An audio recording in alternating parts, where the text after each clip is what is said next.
Na Novosadskom sajmu danas se održava 4. sajam saobraćaja Traffic Solutions Expo. Ove godine manifestacija će biti konferencijskog tipa i održat će se 4 panel diskusije, na kojima će učestvovati eminentni stručnjaci iz oblasti saobraćaja, građevinarstva i infrastrukture. Želimo da podstaknemo privredni sektor iz oblasti saobraćaja i saobraćajne infrastrukture da razmenjuju svoja znanja, iskustva, ali da prezentuju sve nove proizvode i tehnologije koje će obogatiti i unaprediti naše tržište.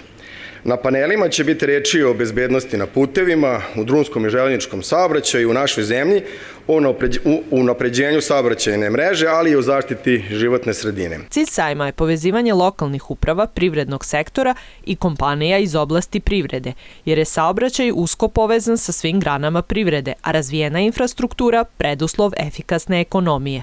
U pogledu razvoja Vojvodina je nesporno na pravcu značajnog poboljšanja stanja saobraćajne infrastrukture.